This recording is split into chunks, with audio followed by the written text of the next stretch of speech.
Hi, my name is Karen Kolbe, and I'm coming to you today as Mother Goose. I brought my friend Feathers the goose. Feathers really likes to listen to stories that are being read, and I like to read, and I hope you like to listen. The story I'm going to read today, you might have already heard. It's called The Cat in the Hat by Dr. Seuss. The sun did not shine. It was too wet to play. So we sat in the house all that cold, cold, wet day. I sat there with Sally. We sat there, we two. And I said, how I wish we had something to do. Too wet to go out and too cold to play ball.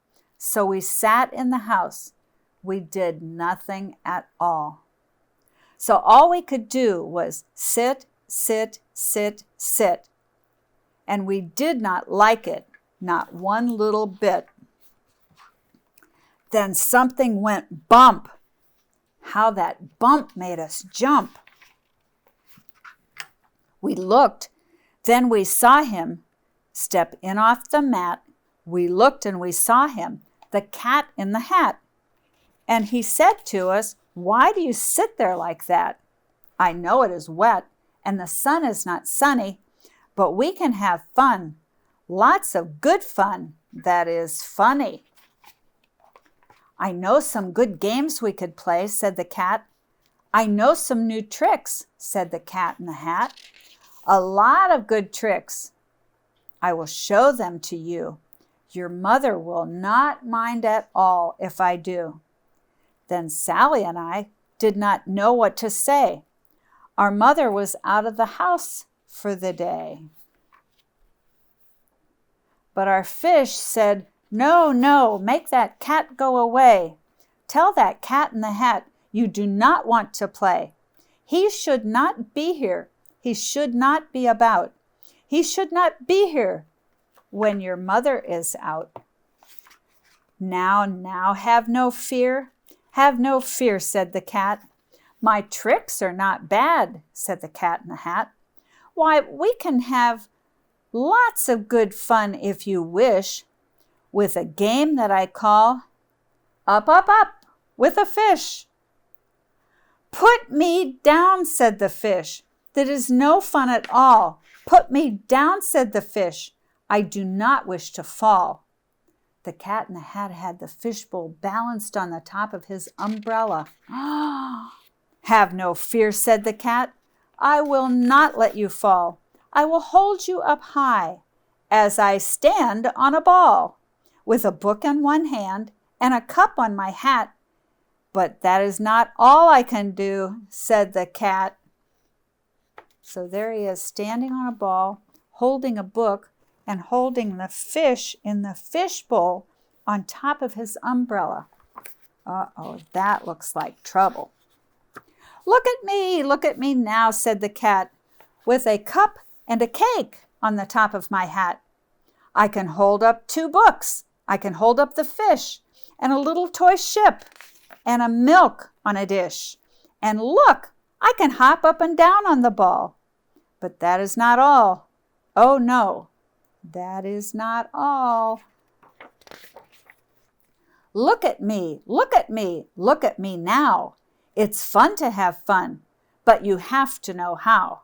I can hold up the cup and the milk and the cake. I can hold up these books and the fish on a rake. I can hold the toy ship and a little toy man. And look, with my tail, I can hold a red fan. I can fan with the fan as I hop on the ball. But that is not all. Oh no, that is not all. This is what the cat said. Then he fell on his head. He came down with a bump from up there on the ball. And Sally and I, we saw all the things fall.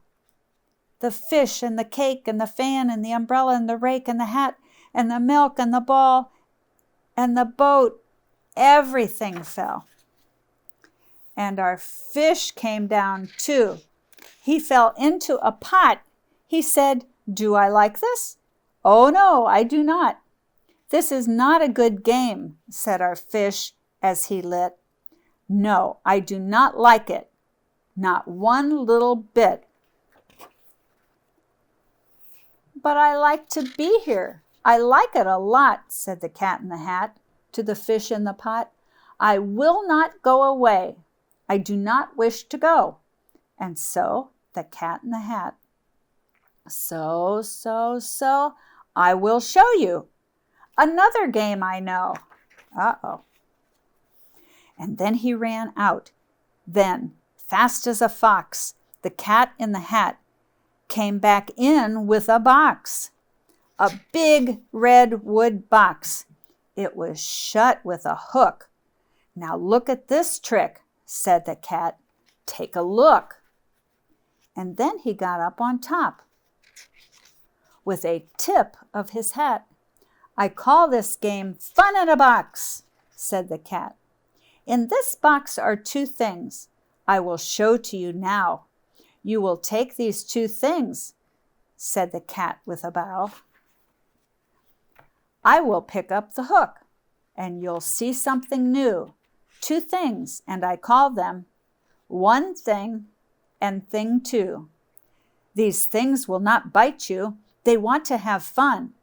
Then out of the box came Thing Two and Thing One, and they ran to us fast.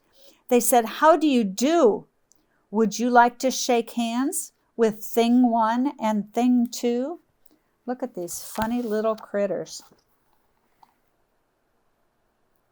They were in the red box. Do you suppose they're going to get into trouble? I bet they are. And Sally and I did not know what to do, so we had to shake hands with Thing One and Thing Two. We shook their two hands, but our fish said, "No, no, those things should not be in this house. Make them go.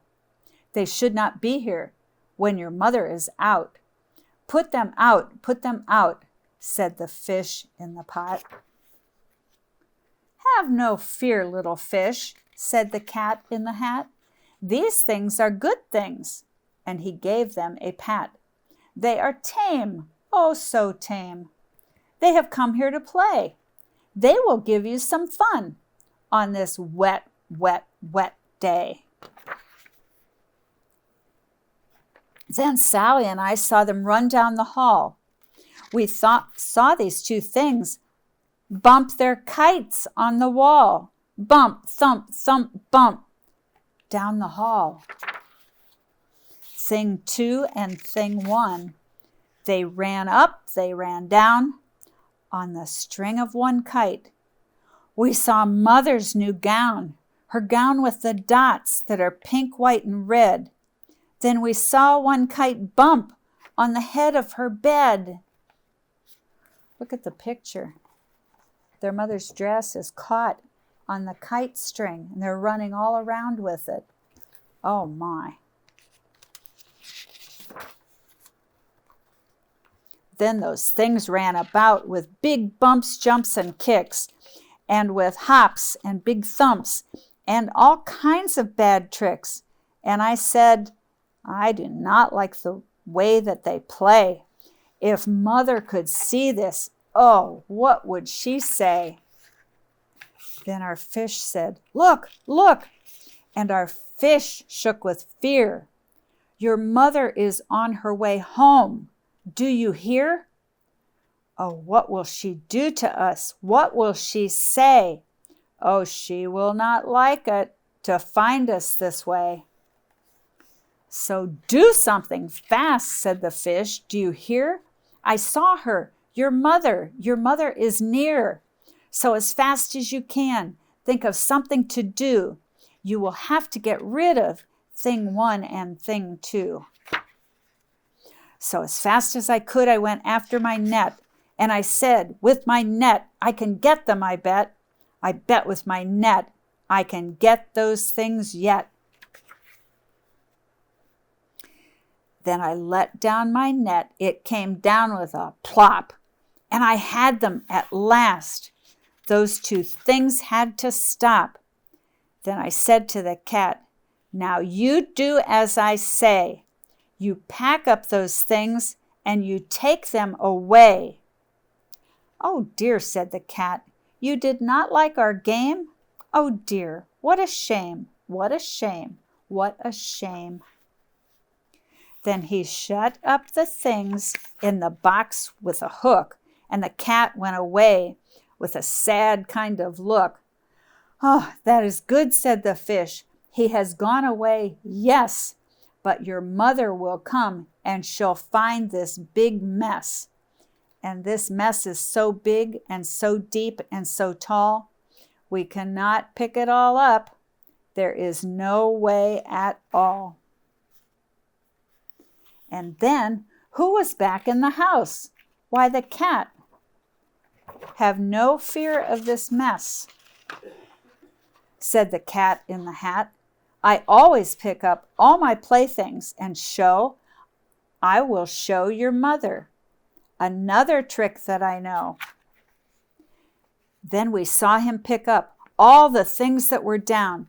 He picked up the cake and the rake and the gown and the milk and the strings and the books and the dish and the fan and the cup and the ship and the fish. And he put them away. Then he said, "That is that." And then he was gone with the tip of his hat. Then our mother came in, and she said to us two, "Did you have any fun? Tell me, what did you do?" And Sally and I did not know what to say. Should we tell her the things that went on there today? Should we tell her about it? Now, what should we do? Well, what would you do if your mother asked you? Boys and girls, what do you think you would do if you had all that fun with a cat in a hat and thing one and thing two, and the house was a mess, and then the cat came and cleaned it up and then disappeared? What would you tell your mother about? That whole story of having so much fun would be very hard to believe, wouldn't it? I think so too. But they had a good time, and they did clean up all the mess. Until I see you again, thank you.